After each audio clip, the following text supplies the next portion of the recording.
Here comes Connor McDavid, shifting right by Riley. My goodness, what a goal by Connor McDavid! Look at that smile on his face. So much deception there. There was no way to know what he was going to do. Yet another goal of the year candidate right there. Our best players, other than Roman Josi, were not our best players. And, you know, that's one of the visuals that I have when I'm looking at our team. It always starts with your best players, and our best players weren't our best players, haven't been our best players, and they must become our best players if we're going to be successful. Lots to get to and discuss on another edition of Our Line Starts. Thanks for being with us, Paul Burmeister, Keith Jones, Patrick Sharp. It's been a while since I've looked to my left and seen you guys. Good to see you, buddy. Good to be back with you. We're officially at the halfway point of the season. Can you believe that? Already? No, I can't. That came fast. Goes fast. Yeah. Going real fast. Yeah, we're talking hockey today, though, not football. Okay, last time I heard you, you're doing the Senior Bowl. Some kind of bowl. Exactly. You did great. Yeah, it was fun. Down in awesome. San Antonio over the weekend. Yeah, nice shift from football to the ice. Plenty of topics to get to here with the NHL. And here's what's on tap here. The Nashville Predators making news on Monday night, parting ways with head coach Peter Laviolette. What has gone wrong in Nashville, and can John Hynes fix it in time for that team to make a playoff run?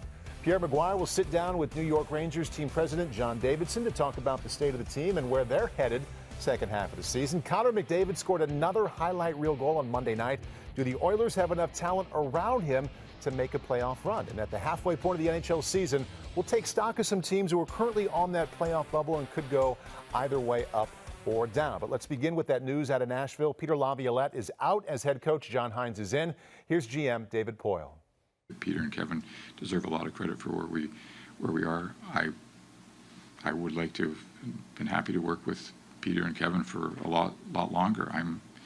It's not them. It may be a little part of them. It's not them. It's our players. They have to make up their mind to play the way they can. And if a new voice changes that, that's great. In one way, shame on the situation that had to happen. Looking at our team, it always starts with your best players, and our best players weren't our best players, haven't been our best players, and they must become our best players if we're going to be successful. As I said, I think John is one of the best young coaches in the game, up and coming, and I think his resume is just getting built. And with New Jersey, you can't, and I don't want to go into their situation, but they were in a way different place than we were. I'm thinking that we're getting John just at the right time, where he's coached at the college, the U.S. program, in the minors, all of these things, and he's got a base in the National Hockey League. And we talked about these things. There's things that I'm sure he would say that he would do different again, and now he's got the chance to do it with a different team. Our team, our age, our competitiveness is way different than the New Jersey Devils. So I think we've got the best young coach that's out there on the rise. He's just getting into the prime of his career. Of course he likes the coach he hired. He thinks he has the best new young coach in the NHL, but that was refreshing to hear a GM not dance around it. He said it wasn't the coach, it's our players. Our best players weren't playing well. Yeah, a good coach like Peter Laviolette doesn't all of a sudden become a bad coach. I mean, Nashville was underachieving, and David Poile talked, I think, 3 or 4 days ago about the fact that he had to make a decision coming up here quickly. He actually endorsed Peter Laviolette at that point, but mentioned that, the trade deadline's coming. We may be sellers for the first time in a long time if this doesn't turn around. Something changed in a couple of days in his mindset, and you can be sure that Nashville's not selling. They're trying to make the playoffs now, and they're going to try to do that by having a new voice behind the bench in John Hynes. John Hynes is, I think, a very good young coach that's coming in, as David Poile mentioned, into the prime of his career. A team in Nashville that's in a different situation than the team in New Jersey, which was a team in transition that's bringing young players along, that's working towards the future. Nashville, it's about now. So John Hynes is going to have a real test here to get these guys going. And I like the way the Predators are built. We had a good look at them at the Winter Classic against Dallas, and I even said live on the air, it was tough to figure out why they find themselves on the outside looking in. I like the goaltender position. They got both guys that are capable of playing heavy minutes and a string of games for them. I like how they're built from the back end out. Players like Ekholm and Josi are fantastic defenders, in my opinion. Ryan Ellis being out is going to hurt a little bit. And then down the middle, Mike touched on it a little bit yesterday on the show with the top 3 centers kind of underachieving a little bit. Nashville's been a top team for the last 3, 4, 5 years, and Laviolette's been a big part of that. Seems like they've taken a little bit of dip now. We heard from David Poile, sometimes a new voice can spark things, and the guy they're bringing in is coming from the last place team, New Jersey Devils. So that tells you something about coaches. It's all about the makeup of the group and what coach can push which buttons. As for the dip you talked about there, Sharpie, back in 2017, Nashville made the Stanley Cup final. They've gone down a little bit each year since. 18, they lost in the second round this past spring. They went out in the first, and right now they're on the outside looking in. What buttons can a coach push, or should a coach push with a team that's underachieving talent-wise? I think a general manager becomes concerned that whatever the message the head coach that's sitting in place, which was Peter Laviolette, is giving to those players is not getting through to them anymore. And that's when he looks to try to bring in a new coach with a new voice to try to change the look of the team. You can't trade the players, especially at this time of the season. You can tweak them. You can make a minor trade. It's very difficult to do. So instead of throwing away the season completely, he opts to bring somebody else in that maybe the message that the players receive is delivered in a different way, something that they can fully understand, and all of a sudden they get their game going. It's a crapshoot, but you're looking for something to allow your players to play to their potential, and they're underachieving right now. They're a way better team on paper than the way that they perform, so why not try this? The new coach, the biggest task that he has is getting these guys to perform like they're excited every single day. When Nashville kind of burst on the scenes as a top team in the Western Conference, went all the way to the finals, it was fun in the building every single night. The fans were going crazy. That home ice advantage was the real deal. And you saw it on the faces of the players. They were skating extra hard, huge celebrations after the goals. The building was just rocking. As a visiting player going in there, you're thinking, wow, this is a tough place to play. Somewhere in the last 3 or 4 years, it became kind of like a job for those guys. And it's the same old thing. Let's go out there and try it. We see glimpses of it. That's why I'm high on the Predators. I think they can turn it around. Maybe this new coach gets the most out of these guys. They start having some fun again. When there's expectations on a team, and there has been for an extended period of time, you sense it as a player. You feel that that coach is under an extreme amount of pressure. It's incredible to watch coaches who have been great coaches throughout their careers. When they start to feel the heat, there's a different feel around the team. Right. And they try different things, and you can sense it, you see it.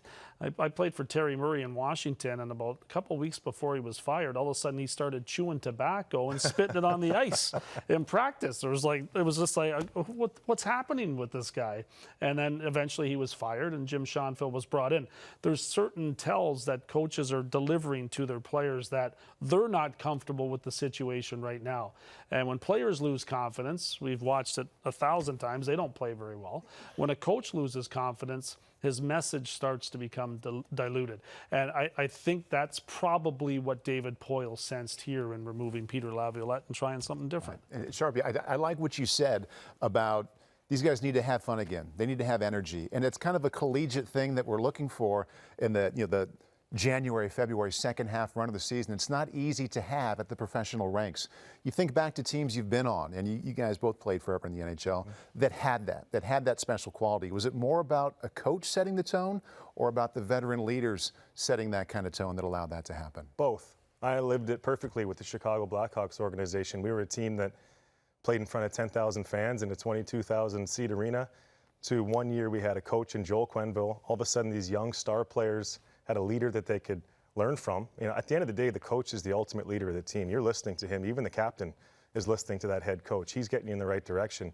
But more than that, it was the entire fan base. And they have that in Nashville. When that city gets rocking and you're walking through Nashville downtown and you're seeing Predators jerseys and flags and everybody's excited to go to the game, that road team just knows they're in tough. And I haven't seen that lately out of Nashville. I think they can get back to that level, but firing the coach is the ultimate reset. So now these guys are coming to the rink with a little jump in their step. They want to impress this new coach, secure their ice time. You know, it's a competition again. So I think we see a nice little run for the Nashville Predators. I played on a team in Philadelphia my last year in 2000 where Craig Ramsey had taken over the team because Roger Nielsen was dealing with cancer treatment. And Craig Ramsey was an outstanding assistant coach. And at that point, when the change happened, Craig Ramsey didn't do anything that was extraordinary. He did everything well, but the players took over the locker room. And we had veteran players. You played with Keith Primo. Primo turned into this phenomenal leader. Lindros was out of the lineup with injury. John LeClaire, Mark Recchi, Rick Tocchet, Craig Berube. We had a group of guys, and Eric Desjardins, who Sharpie played with as well, who took over the room. Craig Ramsey allowed them to take over the room. And we went on a long run that ended in Game 7 of the Eastern Conference Finals against the Devils. It wasn't about coaching, but the coach didn't get in the way. And the players kind of had this veteran attitude where they all played for each other and found a way to win games when I don't think a lot of people expected the team to win, including that Game 5 overtime game against the Pittsburgh Penguins in the second round. Beat out Hasek in the first round, and then beat out Pittsburgh after being down 2-0, losing both games at home, coming back and winning that before losing to the Devils. And it wasn't about coaching. So there's certain moments in a season that all of a sudden the players take ownership of what's happening, and sometimes a coaching change forces them to get out of their comfort zone and maybe do more than they've ever done before. And they're going to have to. Like, what's the new coach really going to do? Move some bodies around, try some new power play units? It's up to those guys on the ice to bring it every night and get themselves out of this. Coach knowing when to get out of the way. I mean, that's not something that shows up on the job requirements, but it's so important at any level. And a lot of guys don't have the ego that can allow that to happen. Take a peek here at the Western Conference standings for those of you who can't see it. Nashville right now sitting 5 points on the outside of the playoffs and looking in. So, Sharpie, this is going to go one of three ways. They're going to stay on the outside. They're going to find a way in the playoffs and not make much noise, or they're going to get in and be one of the real players as spring turns to summer. What do you think? I think they're going to get in. And they've spent the first half of the season kind of playing a good stretch of hockey, bad stretch of hockey. You know the talent is there.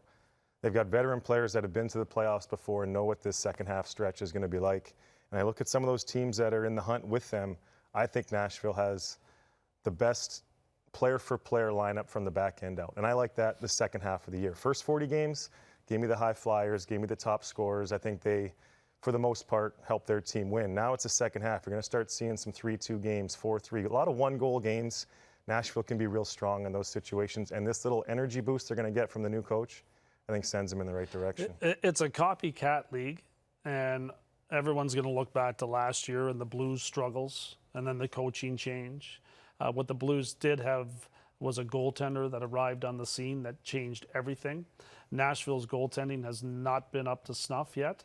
I think it's capable, though. I think it's a lot better than it has performed, and I think the team can perform much better in front of them defensively and give the goaltender some help.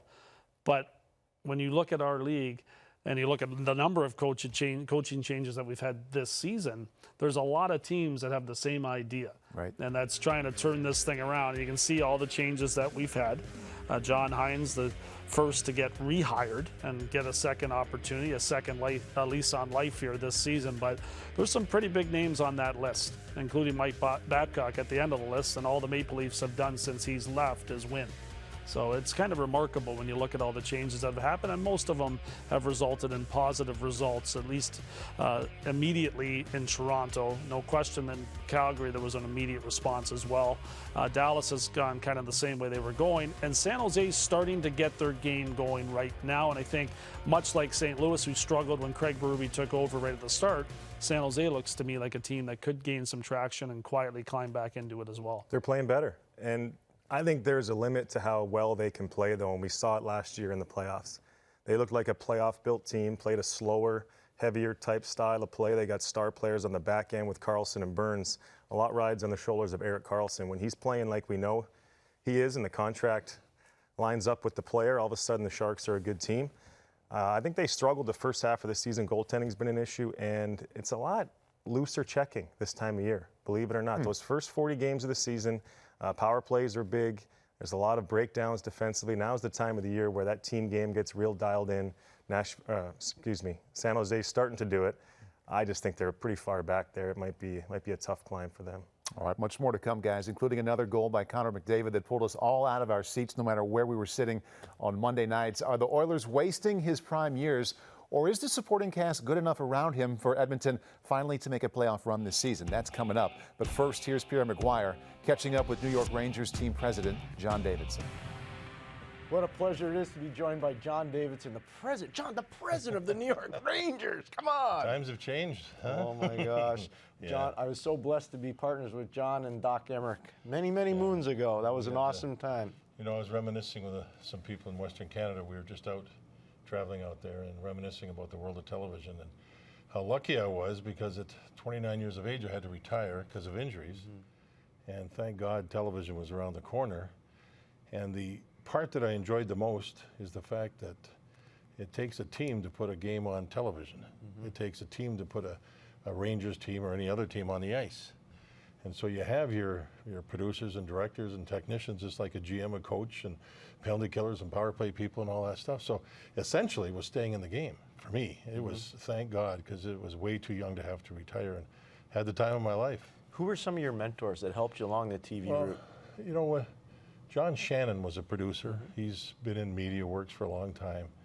He's the one that taught me a lot about doing color work, analyzing games. And the greatest thing he taught me was how and why. How things happen and why they happen. It doesn't always have to be negative. So that was one of the great things. But all the different people worked with over the years, the Bob Coles and the Dan Kellys and the Mike Emmerichs and all those people that, Sam Rose and all the play-by-play guys who allowed me to jump in and talk, sometimes too much, but wonderful people. And then, of course, with the analyst work, I think watching John Madden all those years, he had a special gift for showing people the game without having to be too overly technical, just a regular guy. Could you take some of your TV knowledge and bring it to the job you do now? I think so. It's been a long time now, though, Pierre. But when I first left the Garden and all the TV work, wonderful times with NBC, I went to St. Louis, and I was pretty green with being a so-called suit, a management person. But the knowledge that I had of the league then, because of television, and not only doing Ranger games, but doing games all over the world, whether it be Olympics or All-Star games or just other teams' games, I knew the league pretty well at the time, and that was helpful as I learned the other aspect of the business, and then learned a ton in St. Louis. That was a tough grind, because the Blues were at the bottom of the league, way down, way down. But I thought we did a good job there of getting them back to respectability, and then on to Columbus, and they were last too, but not as deep in the woodpile, and had a lot more knowledge about how to do things and work with people, and did that, and then this thing popped up, and now we're here. We're not last, but we're in the middle of a build, and it's going to take some patience. You talk about the build. You were in Columbus a couple years ago when Jeff Gorton, the new general manager of the Rangers, decided to put a letter out with the blessing of the old president, Glenn Sather. We're going into a rebuild. And Mr. Dolan, the owner. And when you're on the outside looking in, did you think that was the right thing to do? Yes, very much so, because the best thing to do, first of all, New York is a bit of a different market. It's win now, and it's just like that. People want things now. And when you go through the build, if you have to be honest with everybody you're working with, and that means fans, season ticket holders, people who spend money, whether it be suites or just business-wise. They have to be in this thing. And I kept saying in St. Louis and kept saying in Columbus, make sure we go north, but let's do it the right way. There's going to be times when people around you are going to lose their minds because they want more now instead of, why can't we trade this guy and maybe bring in this more experienced guy? You have to do things patiently and right. And having that experience, I think I understand that. And then when Jeff and Glenn and Mr. Dolan did that with the fans here, it laid it out on the table. And I think people embraced it from what I can understand. And now they're seeing the fruits of some of that labor. Lots of those players aren't here yet. But they're learning and they're growing right before your eyes. And I kept saying in my previous stops, come and see the kids grow. And there's going to be really good things. Then there's going to be some tough times. It's just what it is. You think of your own children when they went through school or went through sports, and they were younger people in the school or on the teams or whatever. It takes time. It just does. That's what it is. And so you try to make that time as quickly as possible, but you have to be patient and do it the right way. What's amazing that a lot of fans don't know about you is you were the first guy ever to play goal right from major junior hockey and play in the NHL. Yeah, that's an amazing accomplishment that people don't talk enough about. How did that formulate itself, I was 19 years of age, and I think Tom Barrasso may have been one that did it later. That was younger. From the Western Hockey League. No, it's true. And I just went to camp, and I made the team in St. Louis with the Blues.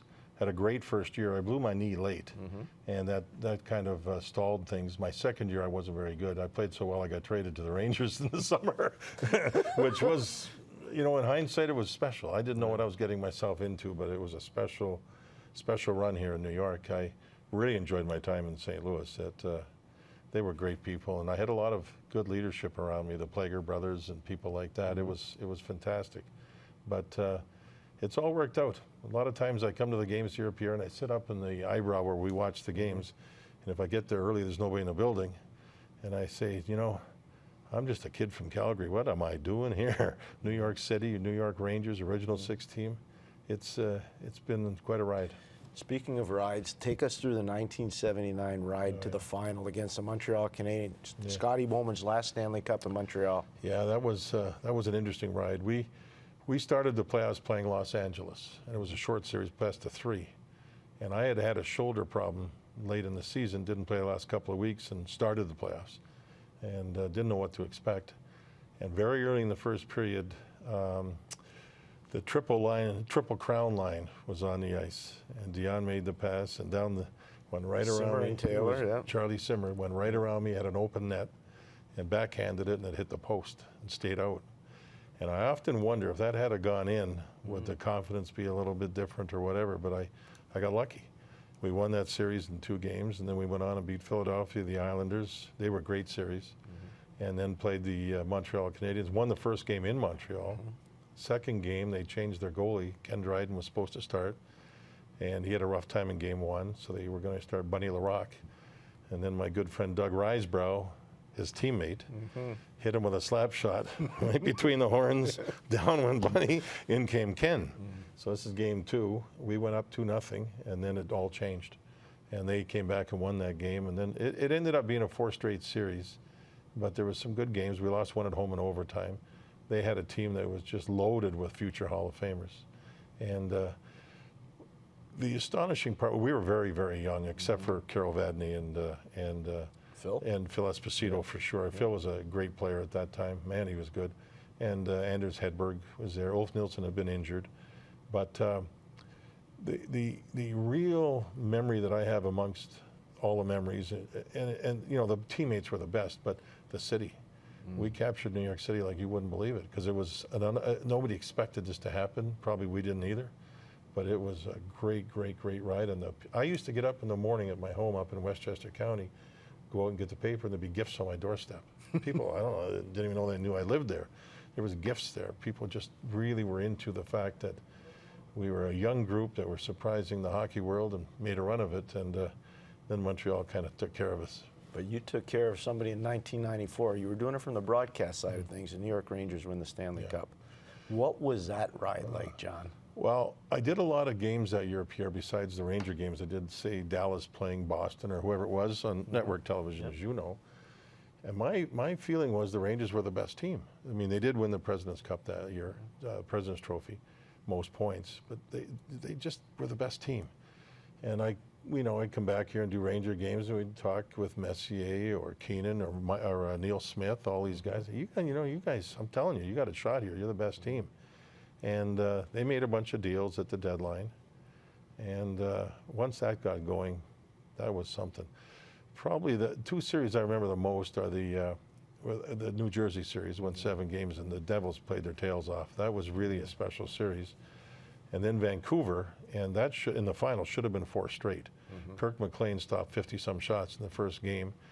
And next thing you know, this series is getting longer and longer, and they had big, big forwards, and they were pounding the Ranger defense.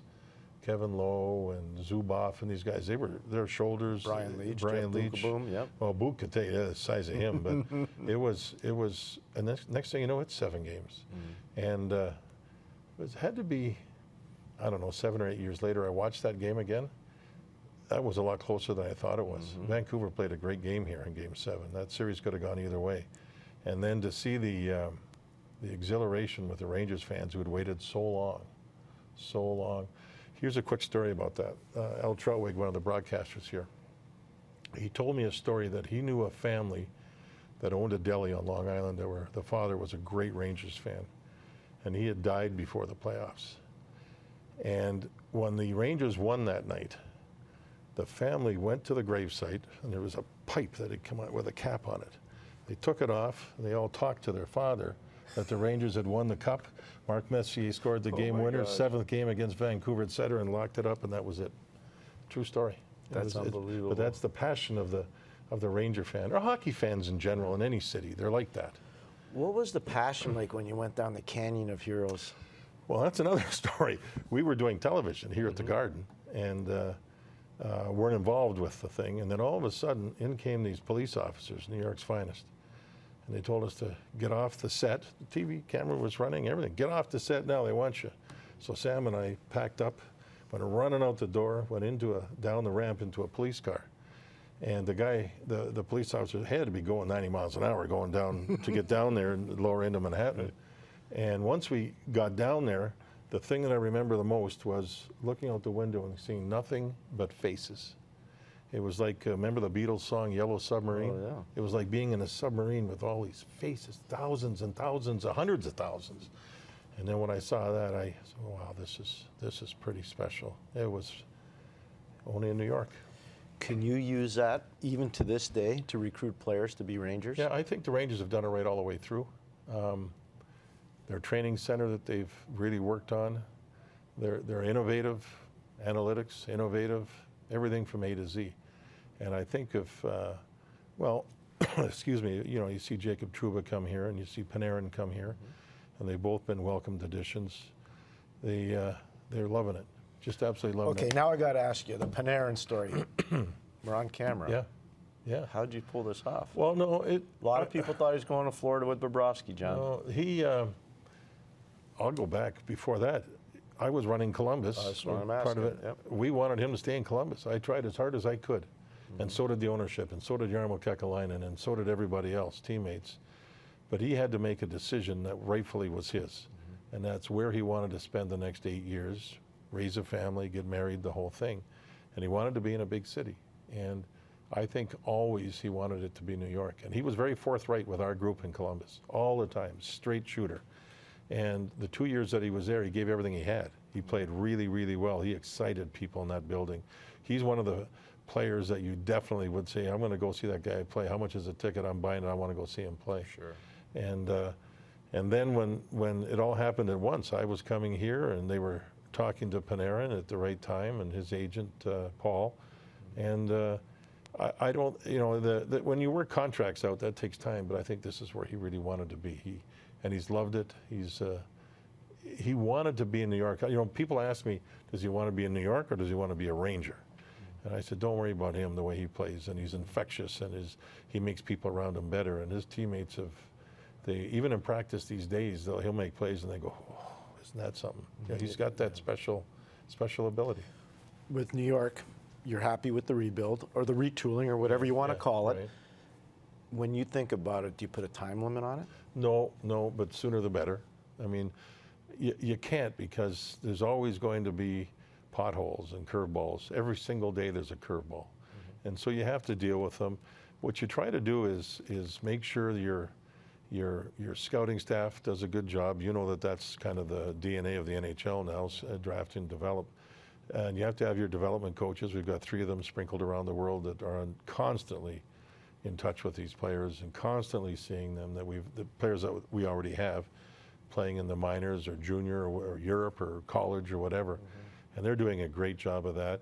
We, through Jeff Gorton and Chris Drury, have done a great retooling job in Hartford. You have a great young coach there, Chris Knobloch. Yeah, he's done a good job with his staff. They've been terrific. Shesterkin, their goaltender there, has been out of this world in that level. KHL in Russia, out of this world. That level, the American League, out of this world.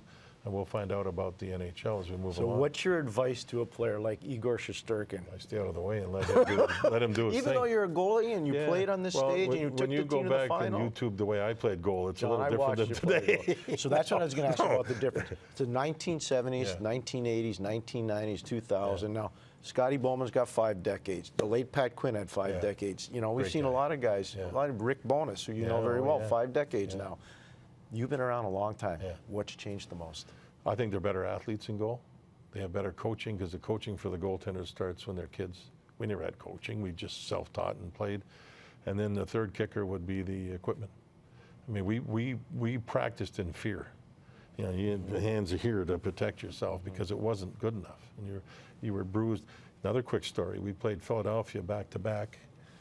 I think we lost both games 3-1, 3-2, something like that. They were good games, tough games with Philly in those days. But I had like 103, 105 shots total combined in the 2 games. The second game was here.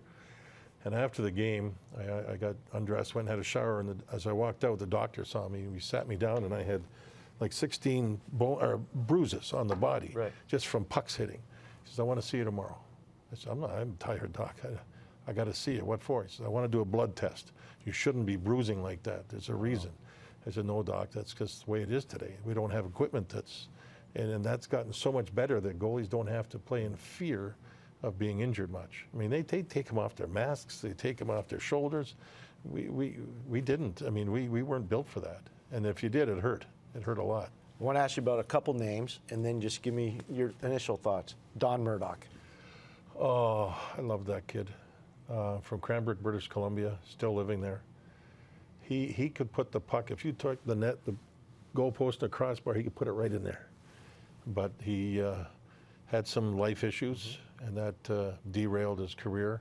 And I often think of what it could have been.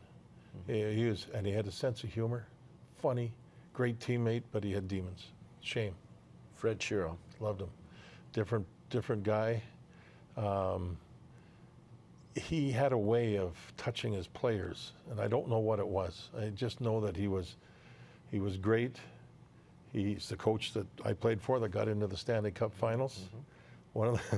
Another good story was he used to do the Devil's Radio. So he and his wife would leave Westchester County and make their way down to the Meadowlands to do the games, and it was quite a trip because you get lost a little bit, and Freddie the Fog. Oh, yeah. So he gets in there. So I'm in there one day, and we're all sitting at a table, and he's talking and telling stories, and he says, you know, that 79 runner was great. We had that goalie, that big guy. What was his name again? That big guy. I'm sitting at the table.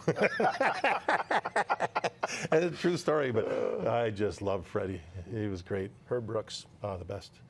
You know, when he was innovative, he had ideas and he had opinions, and they were strong. He was a strong man. I had a charity golf tournament in British Columbia. I walked off the golf course. It was a hot day. Walked off the golf course.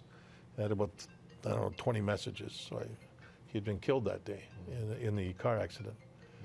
So from there, I left British Columbia, went to St. Paul, Minnesota, to the funeral. Mike Ruzioni was fantastic talking about Herbie. And then we went back, my wife and I, to New York. We hadn't been home in like, a month, 5 weeks. I go upstairs to my office, and there was a machine with all the messages. There was like 60 messages, so I started 60. I go all the way, I got full scav writing all messages. I get to 2, it's Herbie. And Herbie is, hey, JD, it's Herb. I got a business deal. Make sure you call me when you get back. And that was almost eerie. Oh my gosh. But it's a true story. Yeah. True story. I loved Herb Brooks. Loved him. Well, I had a great visit with him after the 2002 Olympics. I'll never forget that at the Salt Lake City Airport. I'll never forget that 4 hours of pure hockey passion just with Herbie, Bob McKenzie, and Gordon Miller and I. It was unbelievable. It was really amazing. We had those all the time here in New York. He had courage, you know. What he did with the 80 team was pretty special. I mean, that's once in a lifetime. But even with us, some of the players he brought in, the Mark Pavliches of the world and others, and they didn't have to be 6'5" or 6'4". The Smurfs, right? Well, that's what we were called, the Smurfs. The Smurfs did pretty well. Ronnie Duguay wasn't a Smurf. He lived life large on and off the ice. Yeah, and he's a really good person. Still is a really good person. He had speed. He had flair. I really liked him. He was part of our young brigade. We had Dave Maloney, Don Murdoch, Dave Farish, Mike McEwen, Ron Duguay. I was a hair older than them, but this was a pretty special time with us. Yeah, yeah. You know, it was. Ron could play the game and just love it. Excited everybody. The Ooh La La Sassoon commercials. I was supposed to be in that commercial, but my waist was a little wider than their jeans. So I got the hook. Oh, that's good. You look so good in blue, John. Thank you for taking the time. Really appreciate it. Thank you very much. All the best to you. The great John Davidson. All right, Pierre, thank you very much. Let's go from the east to the west. Top story when it comes to the ice on Monday night, Connor McDavid, even by his own standards, a phenomenal goal. Got us thinking about his team. At the time of taping here, they're on the bubble. Right now they would be in the playoffs, but it could go either way. Do you see them making a run in the playoffs, or is this going to be another year where that kind of talent is wasted? I can answer the question by saying if these guys stay healthy, meaning Draisaitl and McDavid, Edmonton's getting in. If they slow down, get dinged up somehow, Edmonton's out. That's how much I believe in those two star players. First of all, that game where he had 4 points on home ice. I know he's on the road with Edmonton, but he's from Toronto, so he had all of his family and friends in there. The goal that he scored where he walks around Morgan Rielly. We're not embarrassing Morgan Rielly. He's a pretty good defenseman. Could have won the Norris Trophy last year. It was an incredible goal. Love how he looked back, waiting for teammates to come, kind of letting Morgan Rielly know he's slowing things down, and then it was just an explosive burst of speed, quick hands in front. He's the most fun player to watch in the league, and he makes everybody else better around him. I don't think the team game in Edmonton is strong enough to get in the playoffs without those two guys, top 5 scorers in the league.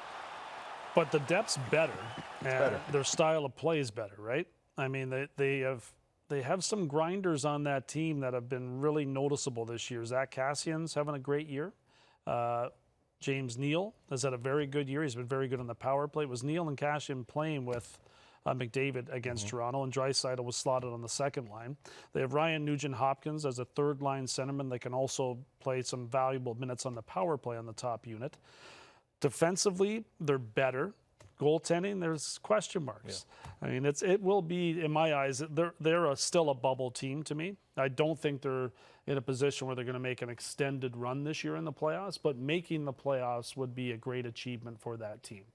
And I still think they're a couple years away. They still need more help on their blue line, but they're better, and no one wants to face them. Right. Like if you played them in round one, you'd have some issues because if McDavid and Draisaitl catch fire, they can beat you out by themselves as long as they get some saves along the way. And long term with the Oilers, I mean, what better job is there to be the general manager of the Edmonton Oilers with two players like that locked up for a long period of time? All of a sudden you can add through the draft potentially a star defenseman to the mix, and now you're talking like that's how Colorado did it. You know, we watched McKinnon do the same thing for years in Colorado, bad team after bad team, but you saw the talent there. All of a sudden he gets to that superstar level. Everybody else gets better around him.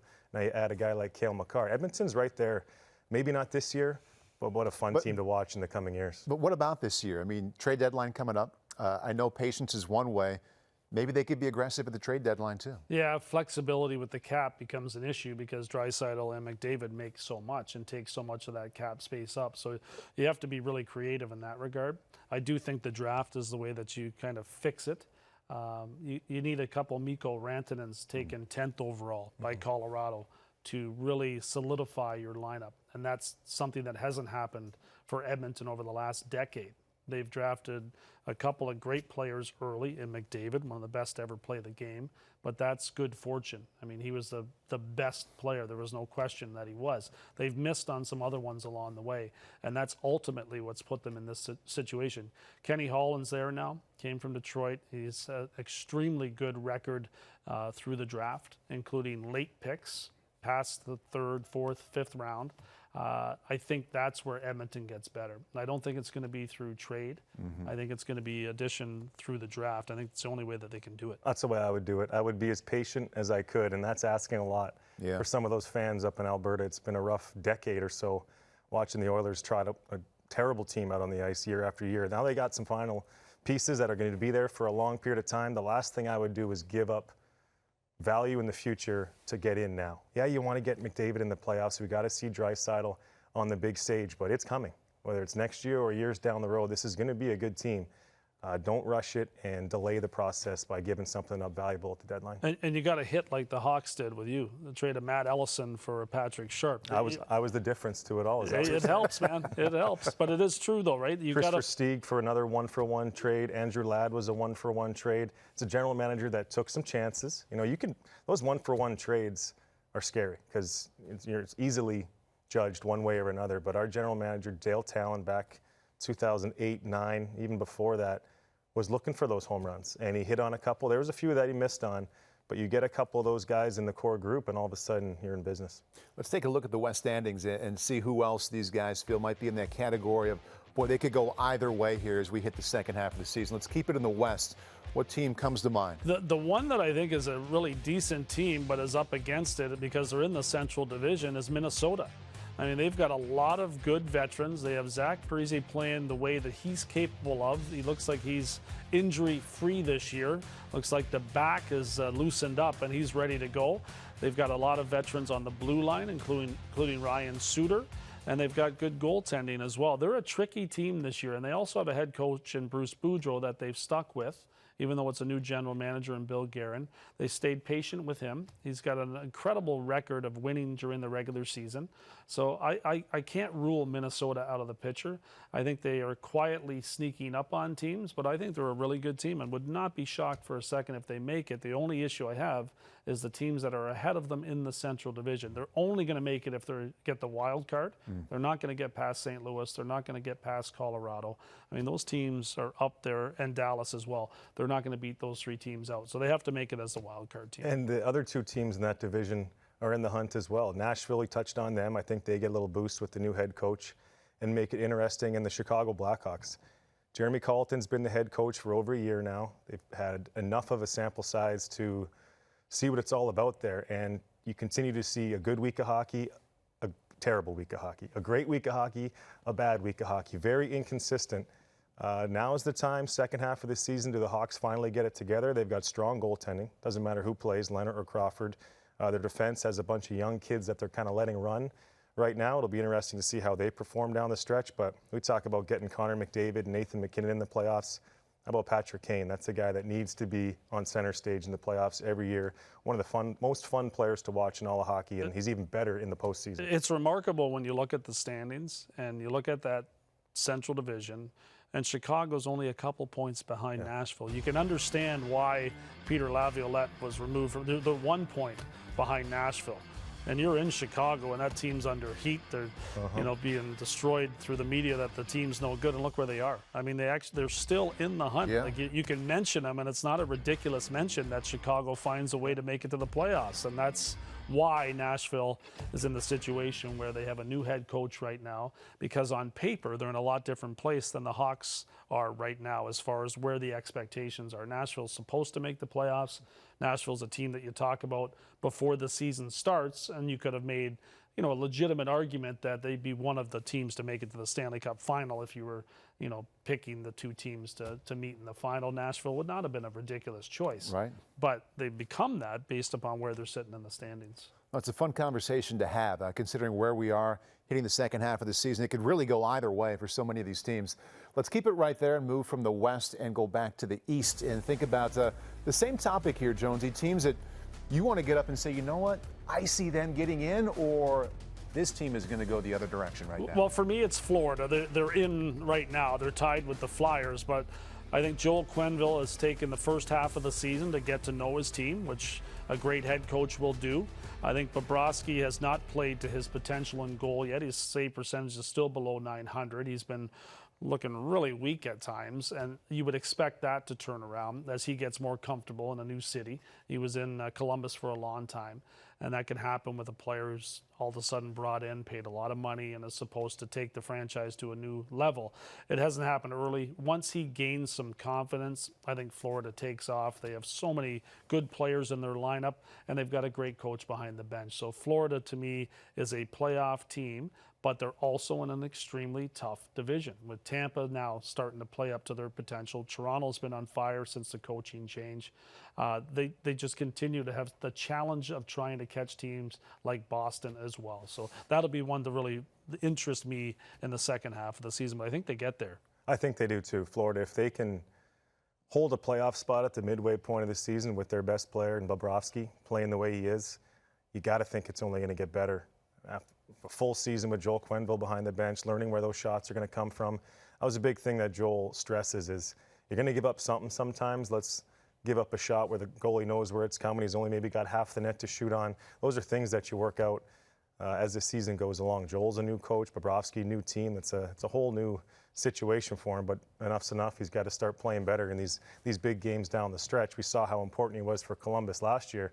And speaking of Columbus, we got to mention the Blue Jackets, don't we? I mean, I always talk about the injuries in Pittsburgh and what a great job Mike Sullivan's doing as the head coach of the Penguins, getting them to a 55-point season at the midway point. But how about Columbus? They've got just as many injuries. They got fewer superstars in Columbus, and they keep chugging along, winning games, point streak after point streak. I wouldn't mind a few ugly losses in Columbus just so we could get John Tortorella in the post-game scrum angry.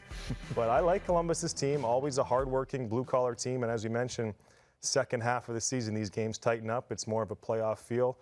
That's Columbus's brand of hockey right now. Great blue line in Columbus, and that's a big strength of their team. But they've been missing so many top players. We know all the players they lost after the season ended last year, and Panarin, Bobrovsky, who you just mentioned. Some real super, Matt Duchene, who moved on to Nashville. So you would have expected the team to really drop back. I think they're 5 points behind their pace of last season.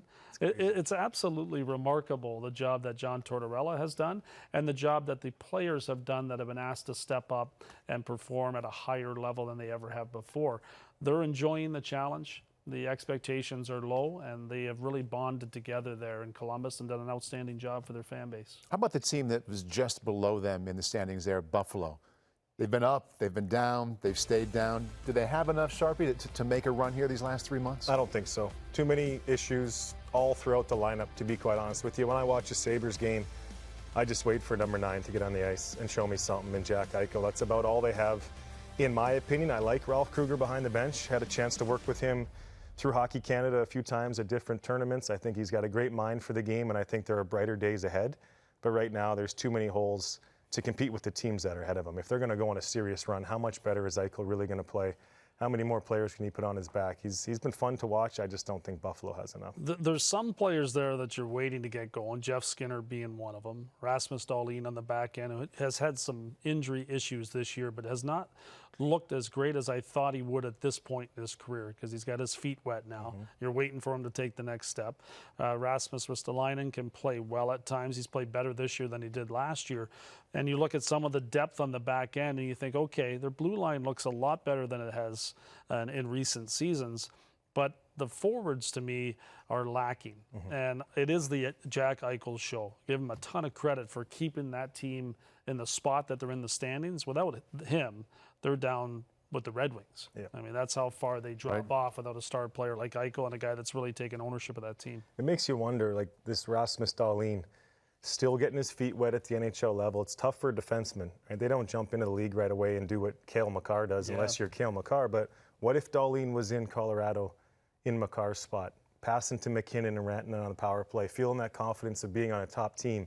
It's not easy when you're playing on a bad team and you're a defenseman fishing the puck out of your net every time you're on the ice. It's not a great way to develop. So for Buffalo's sake, let's get this guy going a little bit, Dahlin. As soon as he turns the corner and becomes a superstar that everybody thinks he's going to be after being drafted first overall, now you got some pieces to work with. Whether it's Buffalo or Columbus, you talked about before, considering what St. Louis did last year, going from the bottom in January to the top when we were in June, every single fan base has hope based off of what we saw a year ago. That'll do it for another episode of Our Line Starts. Remember, new episodes will drop every Wednesday. Subscribe for automatic downloads wherever you get your podcast, and we'll see you right back here next time.